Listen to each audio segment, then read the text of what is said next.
No, well, we actually created the contract that we all signed. Tell.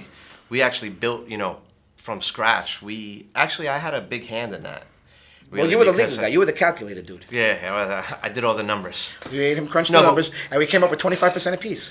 yeah. It was Well, Steve difficult. Steve didn't know that end of the business. He didn't know that at all. So really, he depended Steve, on yeah, us. it was weird because a standard management thing, record label thing.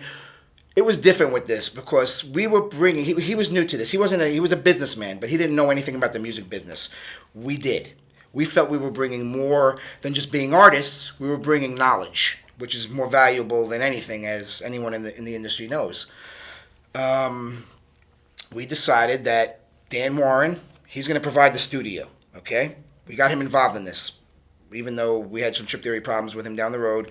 We still got him involved. We were still on good terms with the guy. Everything was working good. Um, Me and Keith brought all the music production. We were the music. We were the talent behind the Spacemen and the future Trip Theory stuff. Steve provided the hustle, the shows, the money, the merchandise, and in return, we split everything 25%. Record sales, shows, everything. Everybody got 25% straight across the board. We wanted to get the money out of the way. We wanted to check the heads at the door, and we just wanted to be successful musically finally. We don't want to deal with any more lawsuits, any more bullshit, because, to be quite frank, we were tired of the shit. We had children. We just needed to just make it work. We knew we had the talent. So, I mean, oh, basically. real quick, I'm gonna cut you off. Sorry, take two. um, what was great about having Steve Koch as a partner at the time is that he was hungry. He was where I saw myself 10 years prior, hungry to promote myself, hungry to do something, hungry to make it happen. At the time we started the Spacemen, I had a fire. I liked the new style of music. I liked everything that was happening. I just did not have the energy to do it all. I was tired. I was just tired. This guy had a fire under his ass, and he had a lot of money and a lot of promotion.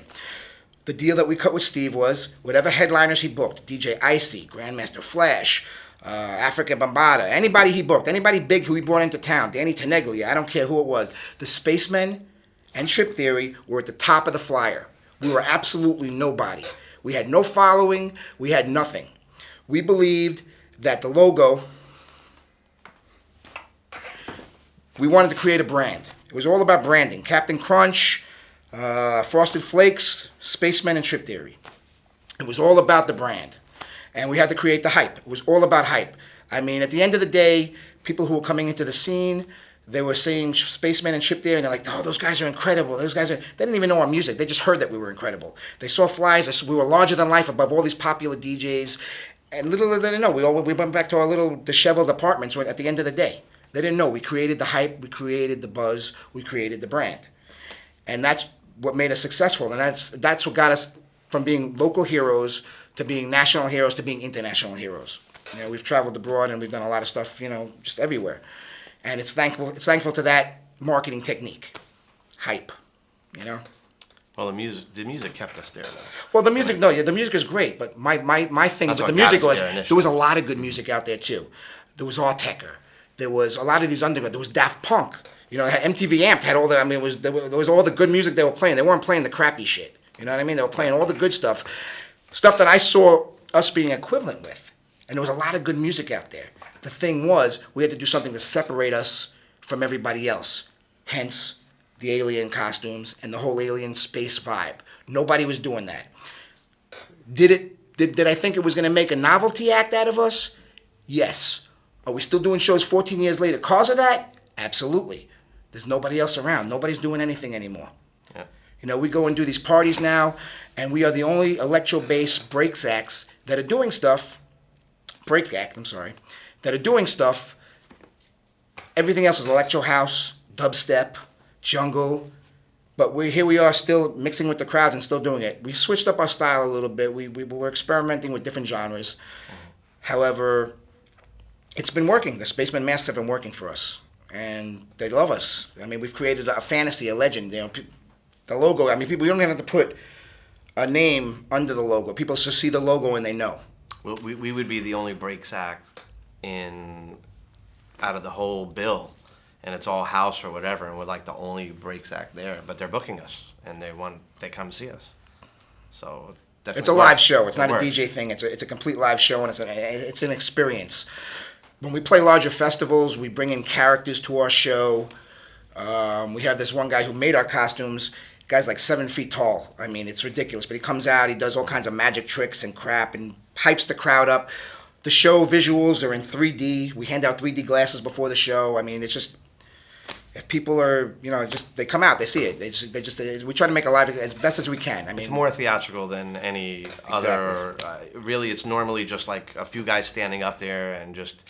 When I started, it was amazing to me because I would see a group performing, but no one knows they're performing. It's like there was no like leeway nothing from one separated into the other. Nothing separated the Yeah, thing. so Nothing you didn't separated. even know it was a DJing, and all of a sudden it was a group performing, but you didn't even know the group was performing because there was no segue from that to that. No one got on the microphone and did anything, but we did, especially as Trip Theory, always got on the microphone, stopped the music, let everybody know Trip Theory's on stage. You know what I'm saying? What was That- Go ahead. I'm sorry. No. What was different about us and set us different apart from anything that we've done in the past is that we've done live shows, but they weren't. It was more sequenced live shows with, like the 1200s, like you were saying.